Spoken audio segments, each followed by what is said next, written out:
Hello, and welcome to the seminar on Writing Essentials, from Plato to Spielberg to Author You. I'm David Dupree, member of San Gabriel Writers League based in Georgetown, Texas. You'll learn about me and what I have to share at the start and throughout this seminar. Let's begin with the following statements about writing from acknowledged authorities.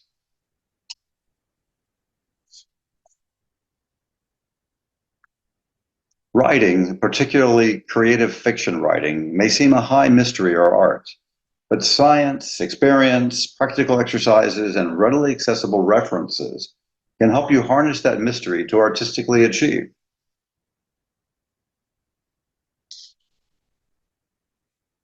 Through this seminar, I'm sharing with you how I learned when young how to work with and benefit from the challenges of dyslexia, particularly concerning perception and knowledge. I also benefited from immersion in the sciences. Those experiences provided a foundation to launch a 45-year journey as an accomplished writer, director, and producer, and as an extensively published author, not only in the sciences and engineering, which I'll review shortly, but also independently as an author of magazine entries, plus many short stories, as well as a series of 28 stories for parents to read to children at bedtime.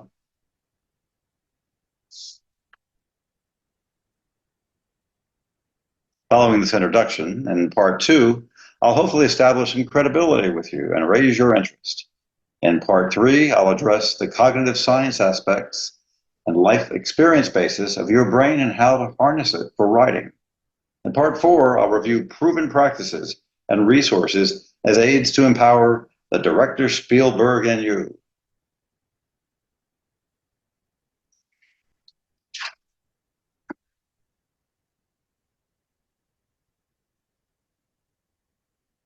Preacher's son, Annapolis, Maryland. Middle child, overcompensating, overachieving, dyslexic, highly imaginative. As a fourth grader, I created a detailed illustration storyboard for a sequel to the Disney movie The Castaways. I had a fad-minded mom. Peggy Fleming's 1968 gold medal, we were suddenly an ice skating family. Professional tennis rises in popularity in the late 60s onward, and we're suddenly a tennis playing family when enamored with the performance of Rod Laver. And per the popularity of Boy Scouts in the 1960s, I followed my 2-year-old brother's journey and became an Eagle Scout at the same time he did, just before my 14th birthday, thus among the youngest Eagle Scouts on record. Outside the illustrated storyboard for the Castaways movie sequel, when very young, my first indication of creative writing and writing distinction occurred in 11th grade as an English teacher nominated me to compete in a National Merit Scholarship essay contest requiring reflections on the Civil War short stories, creative and often his horrifically tragic perspective of Ambrose Bierce. Nothing came of it, and I remained focused on playing tennis at college.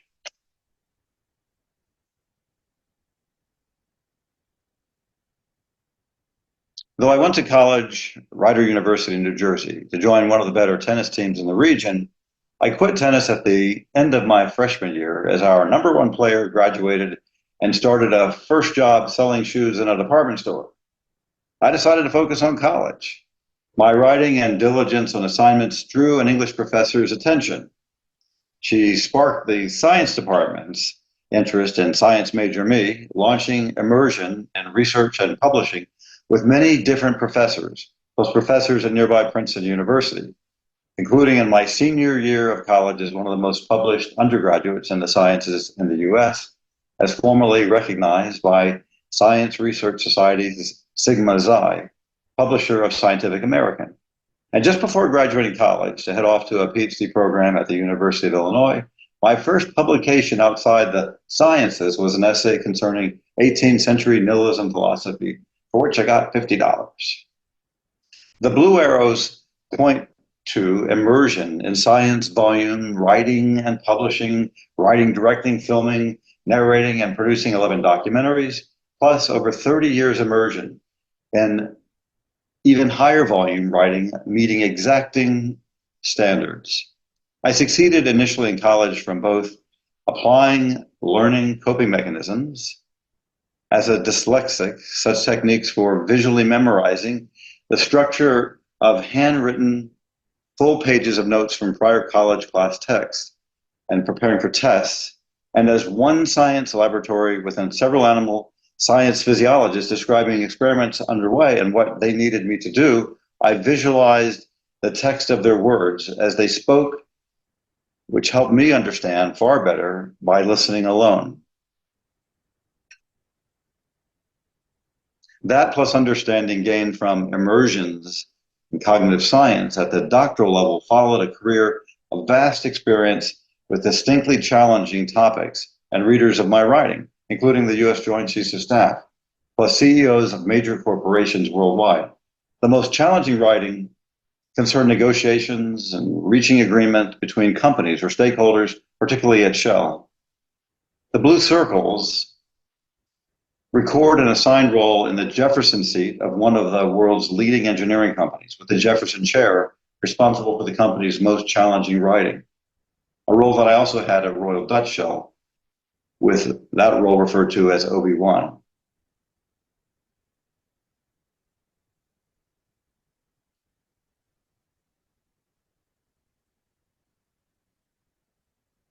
Note that even within the PhD program, I didn't know I was dyslexic, since there was no such diagnosis then.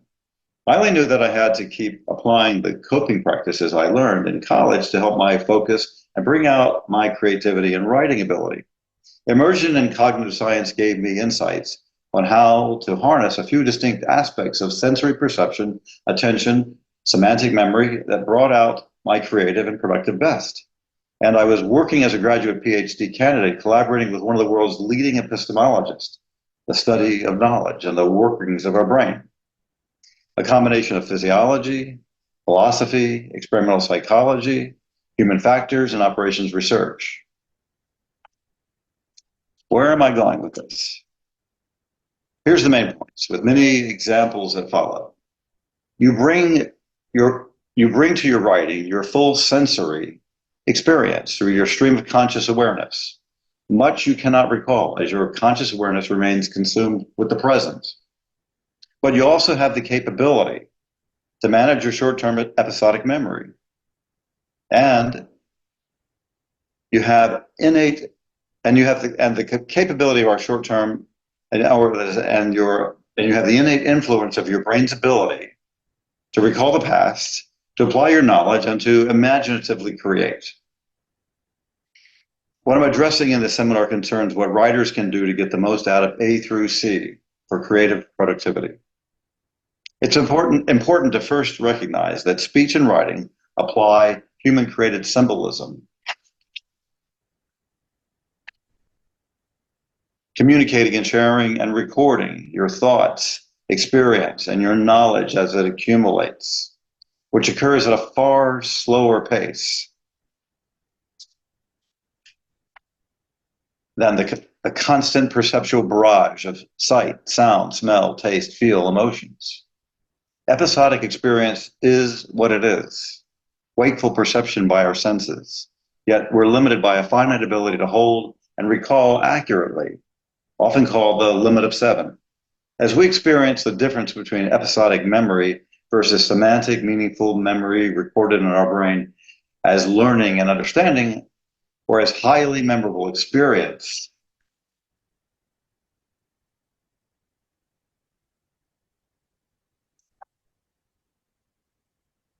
I'll spend some time on the characteristics of our brains and some things we can do to benefit our creative thinking and writing, both applicable to our wakeful stream of consciousness and to our brain for storing and for enabling our reference to and use of our knowledge. First, a few characteristics of our short-term episodic memory, which supports our conscious steady flow, what we can see, hear, smell, touch, and even speak.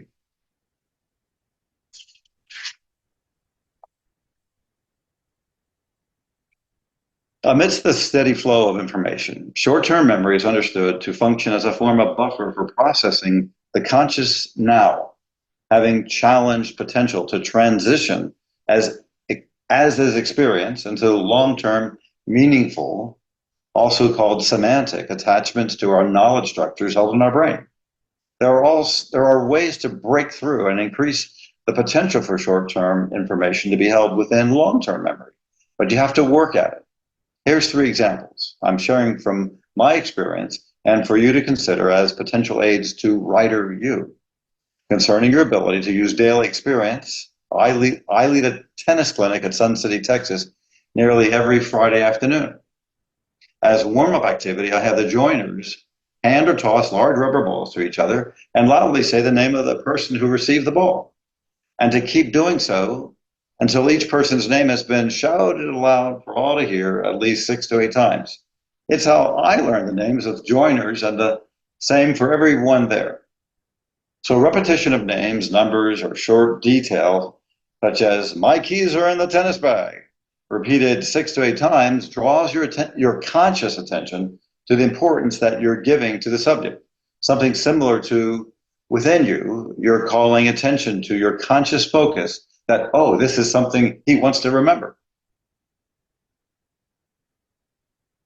In your mind's eye, visually connecting something new to such a new distinct, a new distinct word, or to something similar that you know, well and brings up images in your mind, works well in overcoming the limitations of short-term memory. A memory aid called mnemonics. And here I'm showing you the word paraskevi-decatriophobia. When I first heard that on the radio 20 years ago, I thought, wow, that's a big word. And then I heard it was for fear of Friday the 13th. I wondered, how could I ever remember that? I still tried to keep it in my memory as I heard it on the radio, and I thought, how did I break that down? It has all these syllables. So eventually, I had to wait in time, because I said it a few times so I could remember it. But I knew I wasn't going to remember it just by repeating it. So I looked it up, wrote it down. I said, I'm still going to have trouble remembering that. So I had to break it into something that I could associate with vividly or visually connected to things I know. And mnemonics work by almost reflexively going with what comes up when you say something, when you try to connect something you're trying to learn to something you already know visually. So what came to mind? Paraskevi-decatriophobia. I broke it into as I heard it, what came up. And so I said para. And it does, that's like Paris. So I thought Paris Hilton. Okay. If not, it just came to mind. And next, skivvy. Skivvy was like skivvy. So I thought, all right, I'm going to say skivvies or pajamas. So Paris Hilton in pajamas. And then I needed to say deca. So deca was boxing gloves. So maybe I'm going to be in a boxing ring. Paris Hilton's in the pajamas or skivvies, and I'm going to perhaps box. And maybe I'm going to try to, in terms of deca for boxing, I'm going to try 3 times and maybe knock her down. And then I have the Munch famous painting for horror phobia, for representing phobia, paraskevi-decatriophobia. Now, saying that and seeing those images, they collectively combine somehow, synthesize in our brains, and now I just can't forget it. So I've known that for 20 years. Here I'm sharing it with you.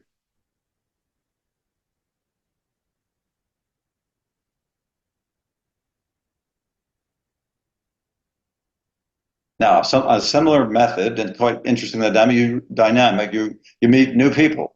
It's just a name, it's just a face, but you don't know the face, and you don't know how to necessarily associate the name to the face. So a good way to do that, again, is mnemonics. And this is my neighborhood, a very interesting neighborhood, right? I've got all these celebrities around. But no, these are the images that come to mind when I have a neighbor to my left, Larry and Linda. So I can't associate that face and knowing that it's Larry and Linda. I think of Larry Hagman and Linda Carter. I think of Sharon Osbourne across the street and Jim Neighbors and Jim Kelly and Natalie Portman. Next to me on the right, we've got Ken from Barbie and Anne Margaret. And next to them, I've got Dan Blocker and Katy Perry. Now, I don't have to associate the last names, but I definitely know my neighbors by these images. But I've got Linda and Larry next to her. Across the street, Sharon and Jim. Next to them, Jim and Natalie. And right to my right, Ken and Ann. I knew their names very quickly because I forced myself to think of mnemonics kind of like on their house, like signs, and I could know their names quickly. The neighbors were stunned that of all of us, and this is a senior community, that none of them could know anybody's names, but yet somehow I did. But this is showing the power of mnemonics.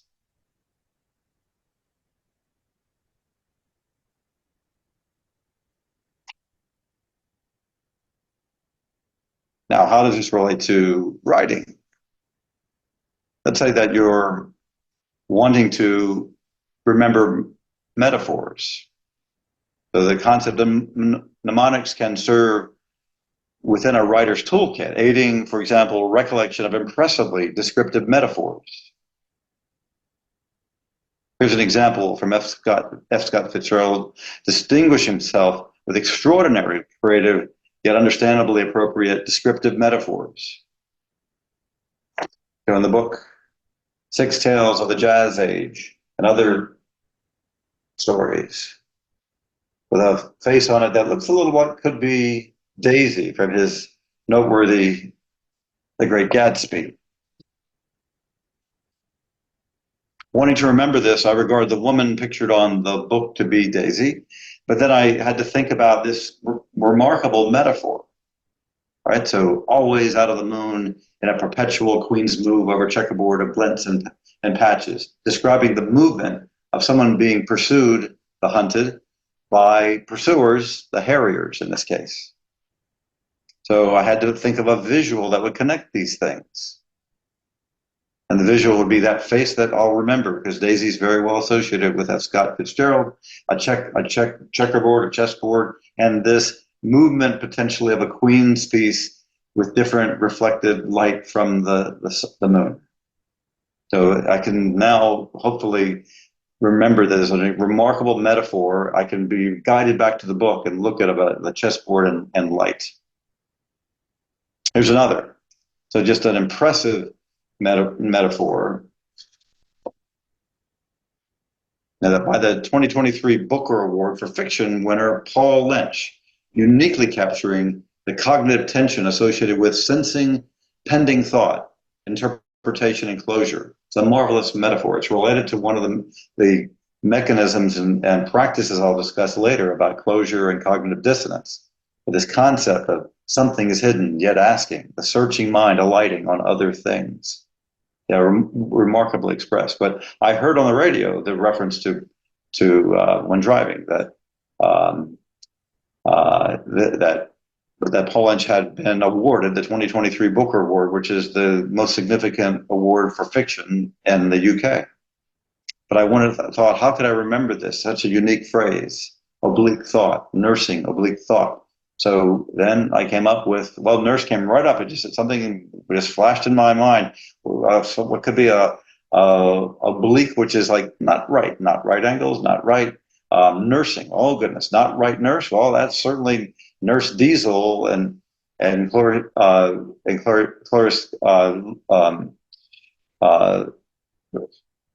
yeah, in terms of the how well captured in the movie High Anxiety by Cloris Leachman. Okay, Leachman, I've been reminded.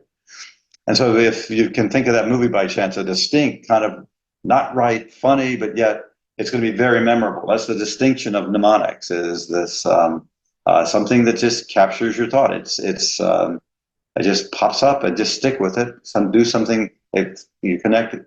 What you're trying to remember, oblique angles, Nurse Diesel, they're not right angles, which is what oblique means. And then you can somehow take the nurse concept to nursing oblique and then wonder why. And that might then help you and help me, I would hope, to find that connection to Paul Lynch's novel Prophet Song and other good metaphors that he uses. Okay, I talked about previously significance, and we'll just return to that, of repetition. And as I'm talking a lot about practices, so I think the key thing here is that commitment to these kinds of practices. So vocal repetition reinforces your writing, since creativity flashes unexpectedly, spontaneously as episodes, and needs discipline to be able to recall what came to mind during daily life, to have those creative flashes accessible later when needed. And so practicing vocalizing repetition, which involves two senses, tactile touch from vocal, oral, muscular movement, and the hearing of your voice, help overcome short-term memory's stream of consciousness limitations. Repeating 6 times, muttering to yourself out loud, forces deeper cognitive recognition that this is important to you, the boss, director of yourself, and your ever attending but not always focused consciousness. So repeating this, say in this case, you're in a grocery store and you see that Tangelo's 97 cents a pound, pretty good deal, but I've got to take that number 4383 and get over to the weighing machine, which may be 50 feet away. And I got to walk 50 feet and remember 4383. Well, I'm certainly going to remember it if I say it out loud to myself or mumble to myself or even whisper to myself 4383. And it's more than just thinking it. The more physical sensory aspect of doing something like that helps you remember it, which is my main point. Similar here. I referred to wanting to know this book. I heard about it on the radio, so how could I remember it maybe an hour from now when I might have a chance to get online to look more about the award of the Booker Prize? So just simply say while driving, Booker Prize, Booker Prize, Booker Prize, Booker Prize, Booker Prize. This wakes your consciousness up to say, well, this must be important. And just that process, nonetheless, by saying it that often, you'll have access to it perhaps within an hour, but not much more. It's still the challenges of episodic short-term memory.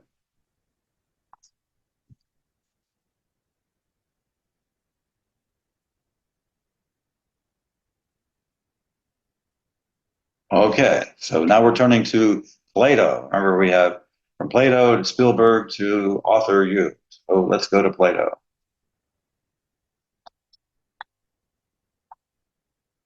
So ancient Greek philosophers, Socrates, Plato, and Aristotle lived in overlapping time frames. Socrates taught Plato, and Plato taught Aristotle.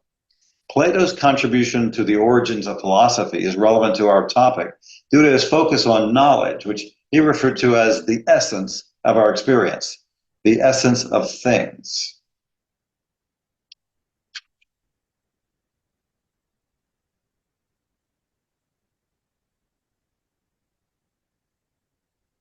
By the second half of the 20th century, understanding of human knowledge included use of the word schema as updated label of Plato's essence of things. The contents of our brain we generally refer to as knowledge, with schema referring to the vast cognitive structure of our long-term memory and knowledge for people, places, objects, events, procedures, skills, and concepts. With schema consisting of associative neural networks in the hippocampus region of our brain, as linked associative experiences and learning drawn together by the extent of overlap of individual experiences and learning that reinforces a schema's theme or topic. We may think of our knowledge as an approximation of loosely organized files in our head, and nothing like the organized file structure shown here. Our brain constantly connects with knowledge structures as we experience our world daily, which helps our understanding of new experiences and information, while also adding to the cumulative knowledge held by individual knowledge structures or schema within our hippocampus. Let's now turn to how this relates to how we see and remember books and movies. And this work that I'm showing now is research that I participated in graduate school with that extraordinary epistemologist, study of knowledge. You see reference here to schema, and it was in this that I got my first exposure to directing video and film-related production, because the research studied and created experiences that we showed to students that were then subjects of the research, and help them formulate knowledge of a place that did not exist by controlling what they saw and film like we do in movies. Okay, something interesting. Here we have the opening paragraph of the screenplay for the 1983 movie Revenge of the Jedi. Those of us familiar with the Star Wars series know the why of this opening scene as it follows the ending of the prior movie. This screenplay's opening descriptive paragraph only needs to inform us of who is up to what and where.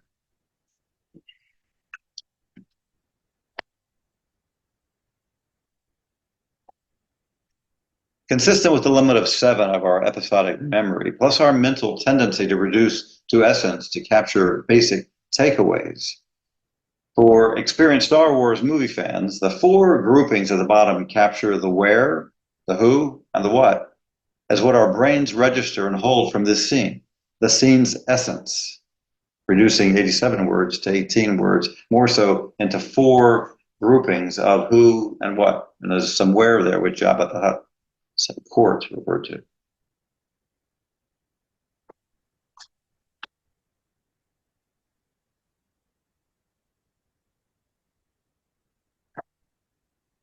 Let's now connect further with Plato's concept of essence, of knowledge, associative schema in our brains, ultimate driver of our creativity when thinking and writing. As an exercise, let's pause and think, ideally with eyes closed, as I ask you directions to a place somewhere in the southwest Austin area, Austin, Texas. What do you sense, perhaps see? Assuming you live in the Austin area and have had sufficient time to have developed familiarity with the region. It won't be an individual driving experience you'll think of, rather something perhaps dreamlike and spans the whole geography of the Austin area.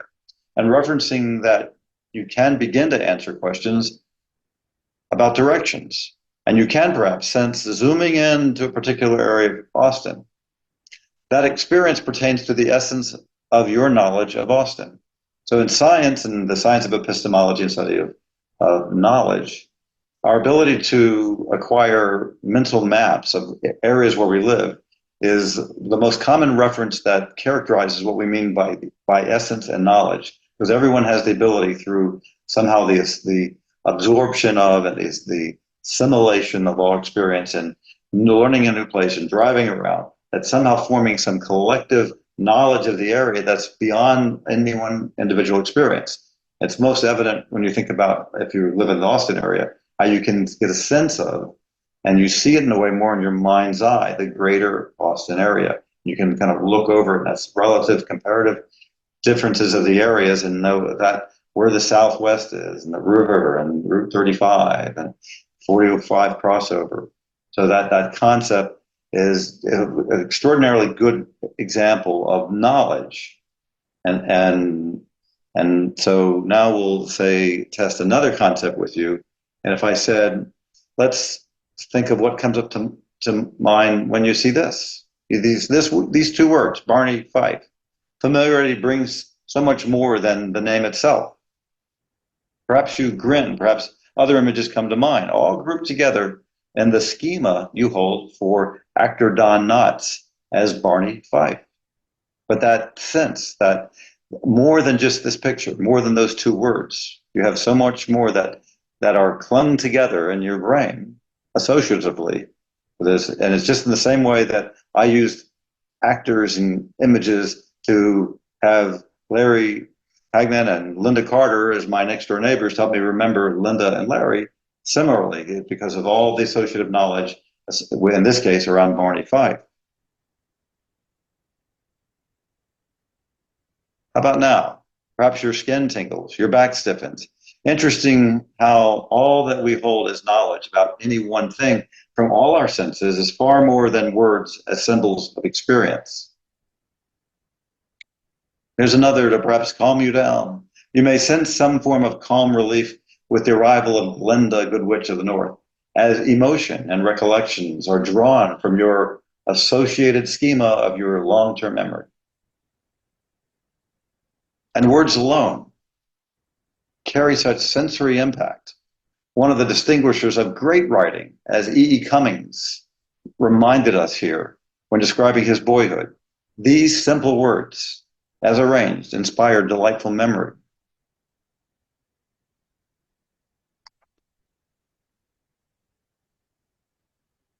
For my purpose here, sharing how-tos for bringing out the best of your cognitive resources when writing, let's review a couple more of our innate resources. Our need for closure, as well as our discomfort or our intolerance for conflict when pulled in different directions and need to make a decision, referred to as cognitive dissonance. I found that these innate tendencies can be used or manipulated to drive word selection and plot directions when writing.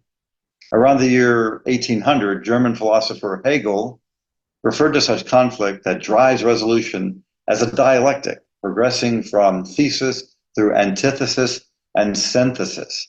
And synthesis very aptly describes how essence forms in our brain and knowledge we maintain, reinforced by associative thoughts and experiences, and for our sense of satisfaction when we work through writer's block or move our writing forward with very satisfactory word selection and expression.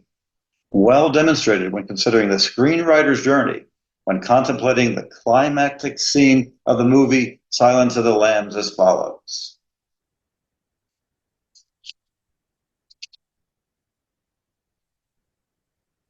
Applying such conflict to prompt resolution, we can imagine the screenwriter for Silence of the Lambs reaching this climatic moment and perhaps pausing writing by challenging thought by saying out loudly the text above. What is Clarice going to do? Buffalo Bill just shut off the lights. She can't see. What is Clarice going to do? Buffalo Bill just shut off the lights. She can't see. He's got a gun. He's got a gun. The raised conflict and suspense, voiced loudly as measure of seriousness, charges the brain to wrestle with the moment and not give up until a satisfactory direction comes to mind, perhaps initially as a draft for further challenge. I have this personal recent example. Went to a funeral for a cousin who passed away unexpectedly just prior to her planned retirement at 59. The viewing period the day before the funeral struck me as too much going through the motions and with reliance on spoken cliches. There seemed to be no expression connected to the deceased essence, her radiant beauty, and distinctly genuine Southern charm. I couldn't have been more surprised to wake up the next day, the day of the funeral, and having felt before that disconnect, that need for closure, or this discomfort with all the clichéousness, the lack of genuine appreciation of the woman who had passed away. So I woke up in the morning to hear these words in my head immediately upon awaking. She walks in beauty. Having, to the best of my recollection, no awareness of Lord Byron's poem, but I must have had some basis for it to pop up spontaneously at start of day, still sensing personal conflict with the funeral. Though I didn't write it, I borrowed from a very able writer, reading it at the funeral, connected to all there, and to my cousin's distinct essence, elevating the funeral above cliches.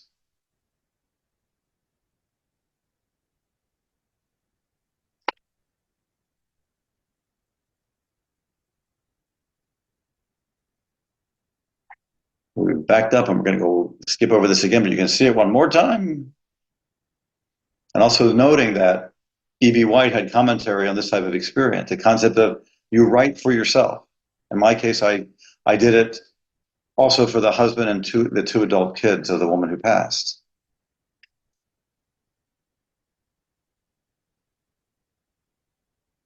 As an additional innate resource for your creativity in writing, your personality influences how you see and how you process, digest, store, and create. Though there are references to 5 personality traits today, I hold what I recognize in me 3 dimensions, as shown here. Knowing these personal inclinations or preferences can help influence your writing and certainly influence your effectiveness in being your own Spielberg-like director of your work, based on the situations in which you find yourself or with your plot lines or characters when writing, even perhaps intentionally to stimulate the energy in director you, to prod your productivity.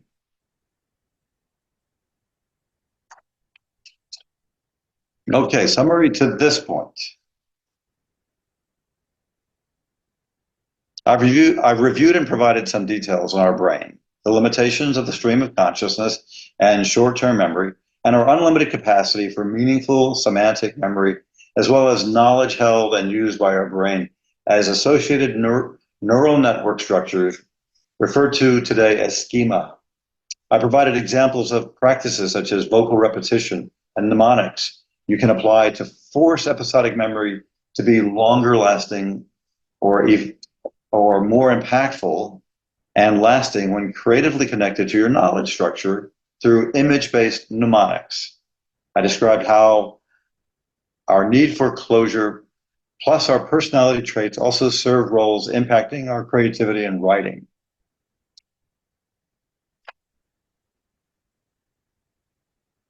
So seeing our check marks here, what we've covered, and moving forward.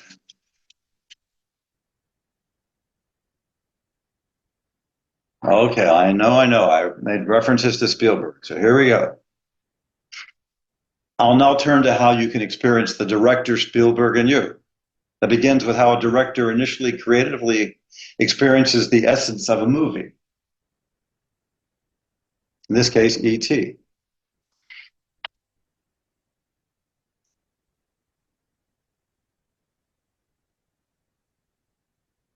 So how creative writing processes develop around the progress of drafting that initially captures the essence of the where and the who, as for example in the screenplay here.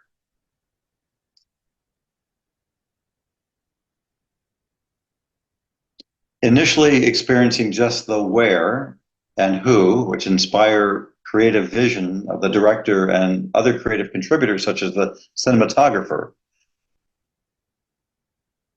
prompt as a brief starting point the writing that'll follow based on the concepts that come to mind to the director and the cinematographer and the screenwriter together. Somewhat similar to how we experienced on a prior slide, how the opening scene from The Revenge of the Jedi broke down to simple essence phrases. This gives you some exposure to how an initial screenplay shared with a director for contemplating the where and the who and imagining the essence of the movie to inspire creative planning and the screenwriter's embellishment of the when, why, and how as the screenplay takes shape. Writers experience a similar process contemplating and planning a story arc.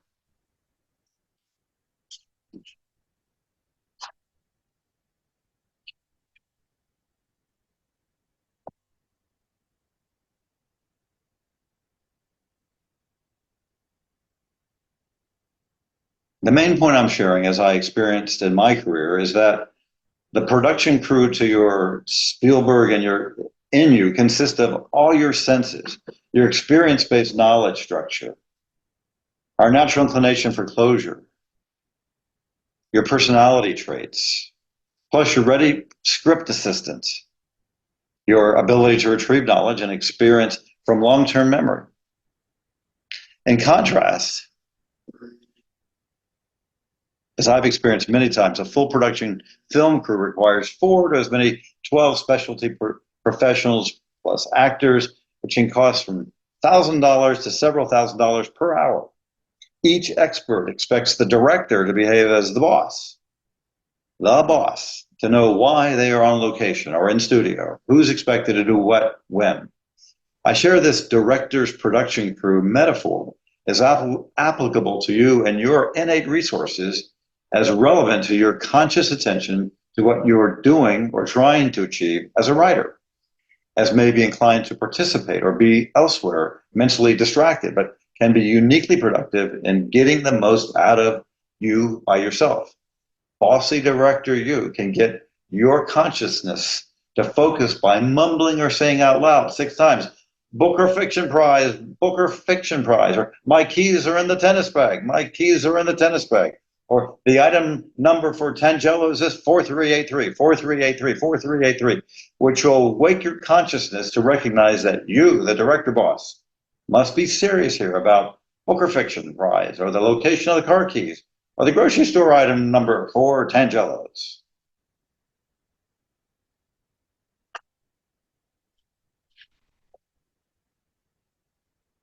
That's my main theme. Be your own personal Spielberg, directing your many contributing attributes that are key to writer you.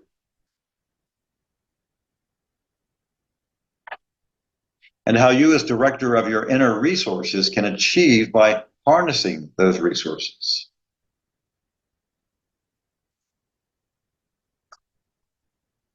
I'll now refer to practices that reinforce the Spielberg director in you, plus resources to consider keeping within reach to reinforce your creativity in writing.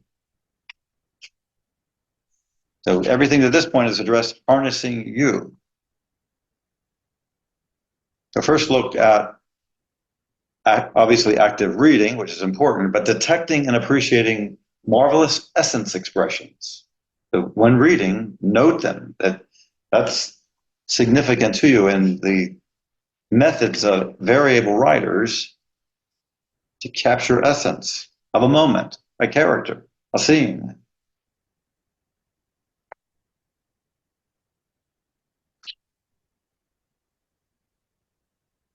Now, I keep my eyes open to detecting marvelous expressions of essence as an important practice. Some are shared here, noting F. Scott Fitzgerald's potency with phrases such as reconciliation trembled the air, Emily Dickinson's hope is a thing with feathers that perches in our soul.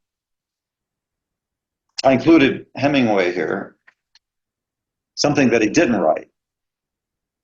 I added jokingly, since the expression to die in the rain could have been expected as Hemingway's answer to the perennial question, why did the chickens cross the road? And aligned with the tone and phrasing and final paragraphs of his novel, A Farewell to Arms.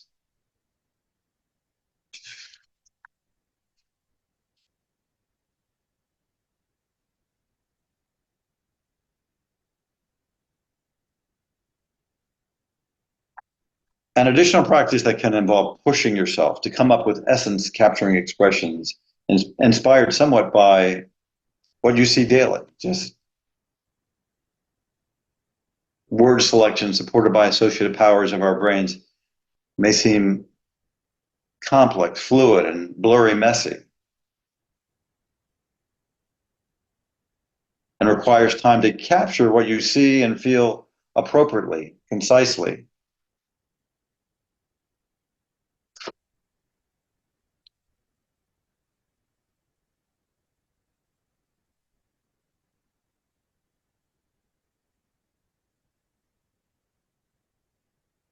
Something else to share as a practice for developing writer you.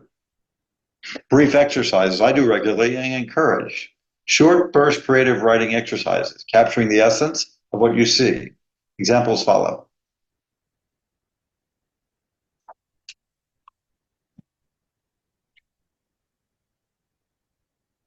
Example short burst that I've written within a couple of minutes of seeing each image follow. Written first to capture how each image inspired creativity, often shared in cards sent to relatives. I'll step through these, giving you time to read as examples of this type of essence capturing. Writing. The main point is quickly writing the essence of what you see. Almost say reflexively, like what comes to mind when you're trying to come up with a mnemonic.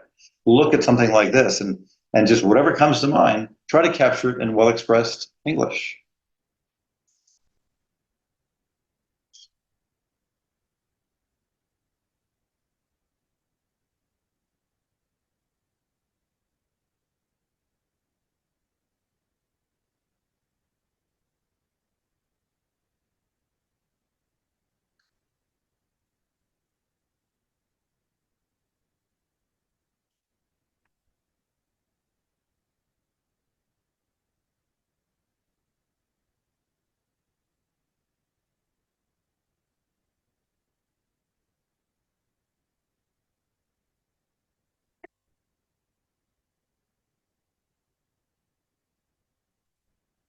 There's many opportunities for things like this type of exercise. You can take pictures yourself. You see something, you just look at it for a bit, whatever it may be, and just see, can you capture the essence of that thing you're seeing or why it drew your attention?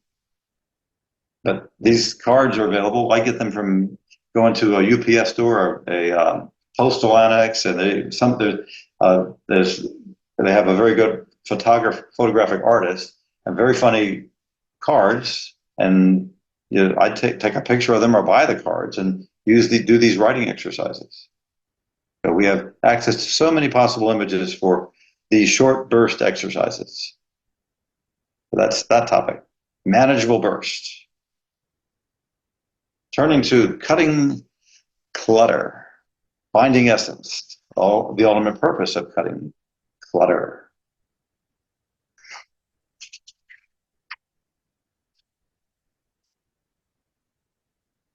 Challenge yourself to exclude prepositions and forms of to be, is, was, were, and limit pronouns. You can do this by color highlighting the who, what, where, when, why, and how, and limit the update to one selection per color.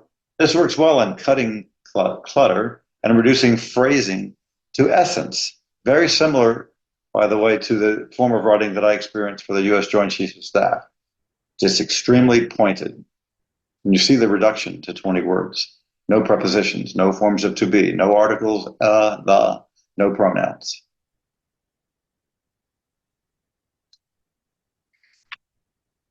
Drunken White's Elements of Style serves as one of the most highly regarded references for writing. With much attention to cutting clutter. And William Zinzer's book on writing well provides much coaching. Each of these references are further described in my last topic on resources. Here's an interesting one. Overcoming inattentive, low energy obstacles to writing and creating.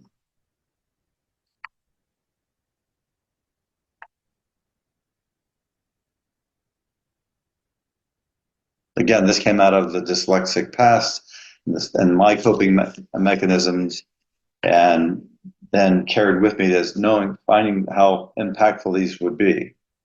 So I found it useful for me to first experience when coping with dyslexia, when overly distracted or unable to focus on writing, that I needed to first perform a visually demanding chore that I didn't want to do, one that required focused attention, wasn't enjoyable, but wasn't too difficult. It required persistence and could consume 15 to 30 minutes. Such visual focusing chores can excel at shutting down distraction and priming readiness for writing. Here's one of mine.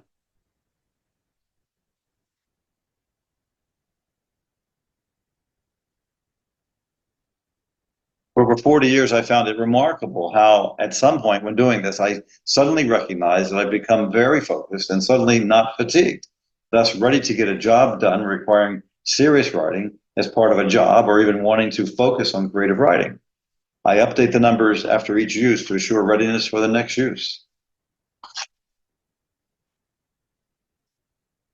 Here's another exercise, particularly for dealing with writer's block. Recognize challenging writing moments and repeat conflict or non-closure statements, such as, what is Clarice going to do? She can't see.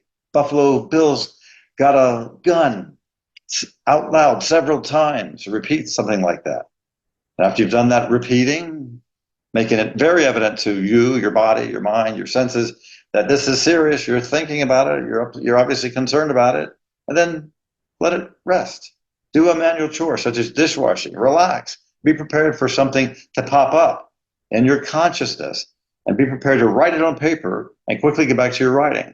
However, that's driven by innate aspects we hold concerning need for closure and trouble with cognitive dissonance.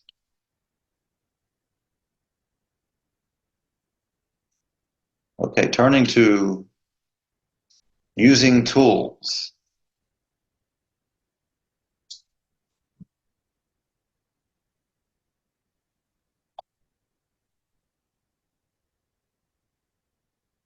First, San Gabriel's Writers League's website has a resources section with URL links to specific learning and shared experience coaching. Very useful.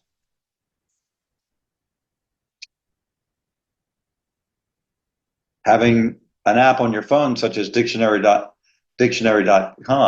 I get great value from it on my phone for definitions, synonyms, antonyms, as shown here.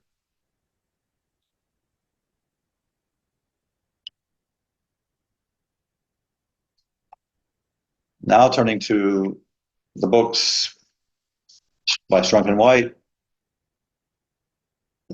for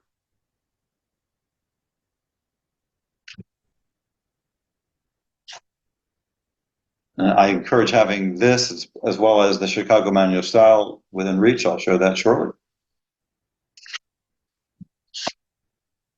So as described previously, Shrunken White is a well-established authoritative resource, first available in 1919 to English majors at Cornell University as provided by English professor William Strunk.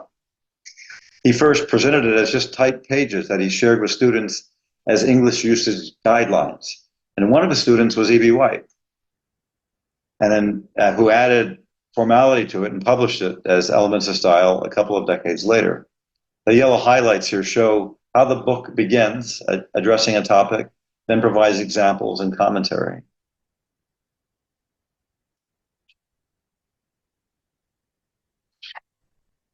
Our prior example of cutting clutter by having only one phrasing for who, what, where, when, why, and how very much aligns well with E.B. White's reference to removing deadwood.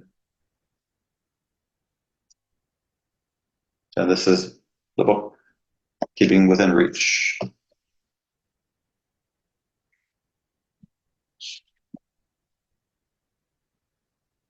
This short, simple list is accessible. There's nothing more to it than just these phrases. So they're here for you. E.B. White's summary of writing lessons that serve as useful reference. He was very precise and concise and cutting clutter and just kept it to this. So I previously described finding wording to address essence at a funeral, noting that I did it for a specific purpose, my deceased cousin's husband and adult children, and I did it for myself, aligning with these types of lessons from E.B. White. William Zenzer's book on writing well.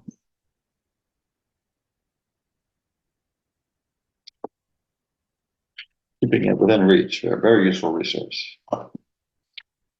So he shared his experiences and learnings as a New York Herald Tribune writer, a freelance writer, a writing instructor at Yale, and also at the New School in New York, and it had other editorial roles. As he describes and shares, he's a writer who teaches writing, and not a teacher who does some writing.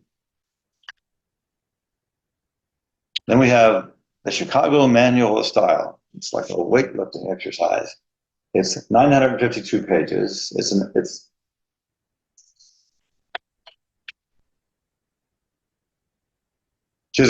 encyclopedic resource spanning all those pages, addressing all the topics listed here.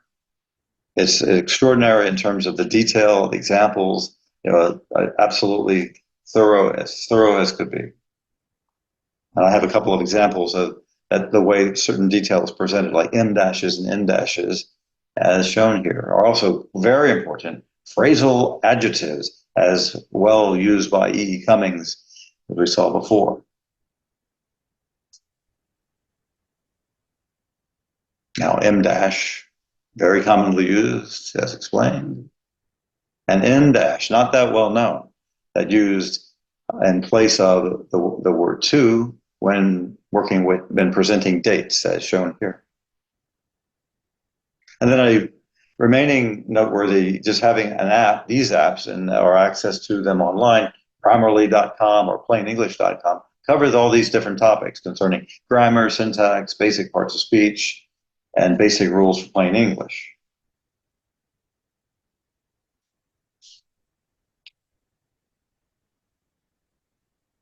Wrapping up.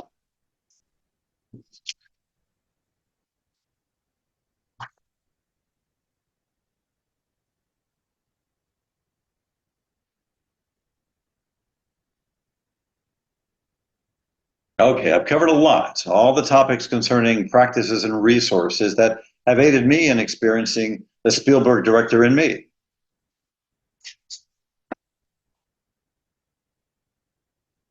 Which I did over a challenging, often creative, sometimes trend-setting career at high levels in government, in global business, and in creative expression, originating from coping mechanisms to overcoming the challenges of dyslexia, and from several years immersion in cognitive science plus privileged access to and collaboration with distinguished government leaders, technologists, engineers, and leaders of many companies.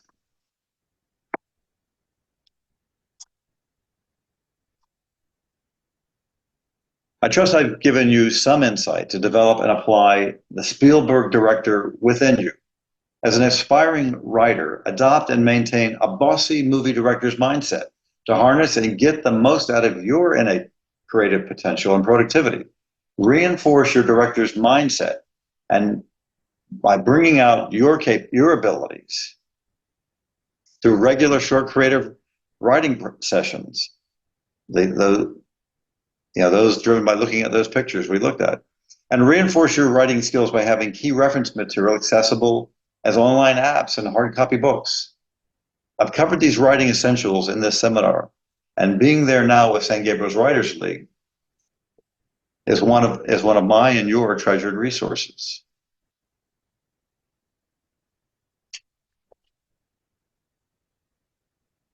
Our senses and brain plus the sum of our experience are there for our creative use, comparable to the production crew supporting a movie director.